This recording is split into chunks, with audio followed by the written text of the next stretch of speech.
Docteur Simi Epstein, bonjour, Boker Tov. Boker Tov. Voilà, alors nous sommes à la veille de Yom Kippour, la journée que l'on traduit en français du grand pardon. Et bien entendu, pendant cette journée, l'une des grandes réflexions que l'on peut effectuer, eh bien, c'est autour de justement de cette notion du pardon. Est-ce que l'on doit tout pardonner? Est-ce que l'on peut tout pardonner? Qui a le droit de pardonner? Qui a le droit de demander pardon? Et la question se pose, bien entendu, elle se pose presque au quotidien, au niveau individuel, pour chacune, on va dire chacun des écarts que chaque être humain peut faire dans le courant de sa vie, mais elle se pose à mon avis d'une manière différente peut-être au niveau d'un collectif ou d'un peuple. Et nous vous avons sollicité, vous qui êtes historien de la Shoah, pour parler justement du pardon par rapport à ce qui s'est passé pendant la Seconde Guerre mondiale, pendant la Shoah. Est-ce que, eh bien, il y a matière à parler de pardon face aux tortionnaires nazis qui ont assassiné ou tenté d'assassiner le peuple juif pendant la Seconde Guerre mondiale? Dès la Shoah, les Juifs avaient fixé un principe qui était aussi un principe israélien, qui était lo lishkor velo lislor, ni oublier ni pardonner. Et c'est un principe tout à fait justifié de ne pas pardonner. Pourquoi? Parce que les conséquences de la Shoah continuent à se manifester jusqu'à aujourd'hui. Pas les conséquences au niveau des survivants, bon, bien entendu, mais au niveau des peuples. Regardez l'Allemagne, c'est un pays absolument prospère, un grand pays. Toutes les villes détruites ont été reconstruites très vite, en quelques années, et l'Allemagne est de nouveau devenue une grande puissance, certainement une grande puissance économique. Nous, les conséquences démographiques de la Shoah, nous les payons encore. À savoir, il y a beaucoup moins de Juifs en Israël et dans le monde qu'il y en aurait eu s'il n'y avait pas eu la Shoah. En d'autres termes, le crime commis contre le peuple juif porte toujours ses conséquences. Et ce sont des conséquences dont nous continuons à payer le prix. Donc, si vous voulez, en termes globaux, de peuple à peuple, il n'est pas du tout question de pardonner. Ce qu'on peut envisager, et ça c'est vrai, et c'est au niveau plus pragmatique, les relations entre les deux États, les relations entre les jeunesses même, dans la mesure où quelqu'un qui est né après la période nazie n'a pas reçu la formation nazie, n'a pas reçu l'influence nazie, et donc ce sont des Allemands qui, pour beaucoup d'entre eux, sont même sensibles à ce qui a été fait au nom de l'Allemagne contre les Juifs. Donc à ce niveau-là, il peut y avoir des contacts, il peut y avoir des rapports culturels, des rapports politiques, vous voyez, des rapports diplomatiques entre les deux pays, bien entendu, et entre les deux peuples même, pas simplement les deux pays. Mais pardonner, non. Parce que le coût de la Shoah, nous continuons à le payer jusqu'à aujourd'hui. Il y a eu, alors là, bien entendu, on se place du côté du peuple juif, mais il y a eu des demandes de pardon de la part des Allemands. On se souvient de ce genou posé à terre de Willy Brandt. On se souvient également de déclarations très fortes de responsables à l'époque des Polonais. La tension était bien moindre qu'aujourd'hui avec certains gouvernements polonais. Comment doit-on répondre alors au niveau national, au niveau de l'État d'Israël, au niveau du peuple juif, à cette demande de pardon d'officiels allemands ou polonais? Absolument. Il y a deux choses qu'il faut distinguer. Quand un peuple, quand le représentant d'une nation exprime une demande de pardon, bien entendu, on doit faire attention, on doit être très attentif, on doit être très compréhensif, on doit l'encourager. Mais encourager, comprendre, discuter, dialoguer, ça ne veut pas dire pardonner.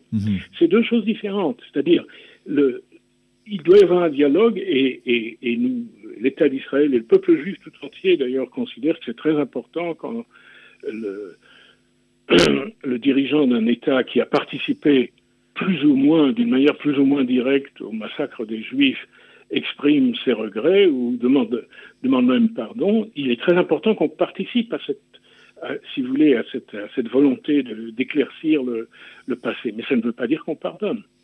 Ça veut dire qu'on comprend, ça veut dire qu'on est pour l'instauration de nouveaux types de relations, mais on ne pardonne toujours pas. Vous voyez. Ça veut dire qu'il y a une véritable différence entre la demande de pardon au niveau individuel et la demande de pardon au niveau collectif. C'est-à-dire, par exemple, je me souviens qu'il n'y a pas si longtemps, il y a quelques années à peine, une rescapée de la Shoah qui a été passée par les camps a pardonné presque solennellement à ses tortionnaires et dans une rencontre, ils sont tombés dans les bras, on va dire, l'un de l'autre. Est-ce qu'on peut empêcher ce type de démarche? Non, c'est au niveau individuel. Et au niveau individuel, chacun réagit comme il veut réagir. Il y a des gens même qui, après la Shoah, ont même accepté de ne pas poursuivre ou de ne pas témoigner, par exemple, contre un de leurs bourreaux. Vous voyez ce que je veux dire? Il y a eu une multitude de réactions de type individuel. Mais le vrai débat est un débat au niveau collectif et non pas au niveau individuel. Alors, il y a ceux qui sont prêts à pardonner, il y a ceux qui demandent pardon. Dans l'histoire d'après la Shoah, il y a eu, si je ne m'abuse, Simi, des expressions de demande de pardon qui sont allées bien au-delà. Hein. Par exemple, je parlais du geste de Willy Brandt, qui sont allés bien au-delà. Si je ne m'abuse, il y a même en Israël, ici aujourd'hui, dans certains villages ou dans certains endroits, des descendants de nazis qui sont venus ici même qui se sont convertis et qui sont devenus juifs dans une volonté de se faire pardonner la faute de leurs ancêtres. Oui, mais encore une fois, c'est des comportements de type individuel, si vous voulez. Willy Brandt, c'était l'expression d'une volonté politique nationale, et c'était un geste, un acte très important, si vous voulez. Mais encore une fois, ça ne veut pas dire qu'on doit y répondre en pardonnant. Vous voyez ce que je veux dire? On doit l'accepter, le comprendre, le féliciter, même à la limite, vous voyez. Mais ça ne veut pas dire qu'on pardonne. Pardonner, au niveau de la Shoah, ça voudrait dire on fait comme si rien ne s'était passé, quoi. C'est-à-dire comme si on nettoyait une tâche et que cette tâche était effacée. Je le répète, mais c'est très important à comprendre. Le prix de la Shoah, nous le payons jusqu'à aujourd'hui et nous le payerons pendant de très nombreuses générations, à savoir le prix démographique. Oui. Le prix démographique, je ne parle plus des douleurs individuelles. Bon, les douleurs individuelles s'éteignent avec la première, la deuxième génération, si vous voulez. Mais le prix démographique juif, nous le payerons encore pendant très longtemps. Et donc, il n'y a pas à pardonner parce que un crime génocidaire, à la différence d'autres types de répression ou de violence, est un crime qui porte sur l'avenir. Parce qu'un crime génocidaire tue les enfants. Vous voyez ce que je veux dire? Tue la capacité d'une nation de continuer à vivre en tant que nation. Et ça, c'est quelque chose auquel je considère le problème du pardon se pose différemment dans les pays, comme je pense au Rwanda, où les deux collectivités, l'une qui a massacré l'autre, continuent à coexister. Alors, le pardon est nécessaire là-bas si vous voulez que le pays continue à fonctionner. Vous voyez ce que je veux dire?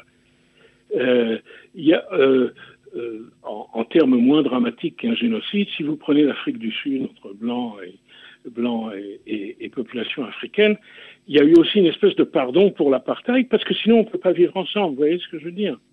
Mais nous, c'est différent.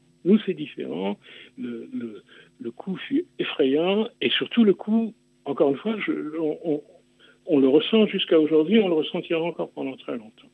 Si vous étiez confronté à ce genre de situation, si par exemple vous aviez eu l'occasion de vous retrouver face à des nazis, d'anciens nazis, ou alors même leurs descendants qui viennent et qui vous disent, vous demandent pardon pour ce qui a été fait, comment vous personnellement vous auriez réagi? Je vais vous montrer le type de dilemmes qui peuvent se poser, mais encore une fois, ils sont secondaires par rapport à la position de fond. Mais un exemple de dilemme, par exemple. Vous avez des généraux allemands qui, en 1941-1942, ont couvert des actes de massacre effroyables de juifs en Union soviétique, mais qui ont participé au complot des généraux contre Hitler en 1944.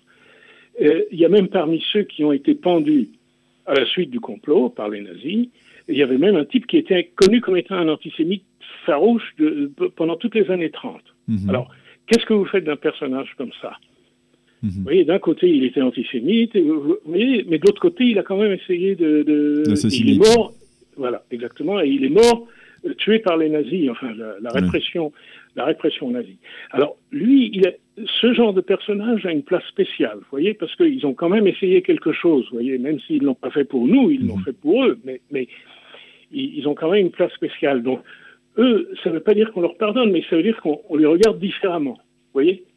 Comme on regarde un antisémite, par exemple, moi, c'est un problème que je connais bien, si vous voulez, en France, il y avait beaucoup d'antisémites dans la résistance. Oui. Bon. Alors, d'un côté, c'est des antisémites, et ils l'étaient vraiment, avant.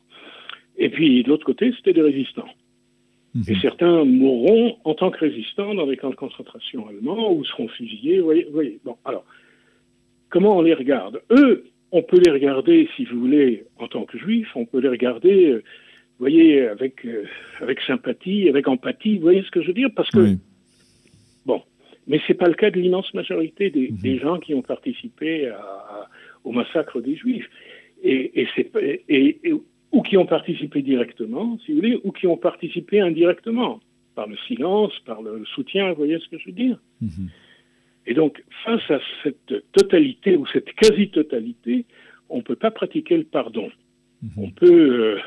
pratiquer la coexistence avec les jeunes générations, on peut pratiquer les relations économiques, diplomatiques et même culturelles, vous voyez, mais pas le pardon.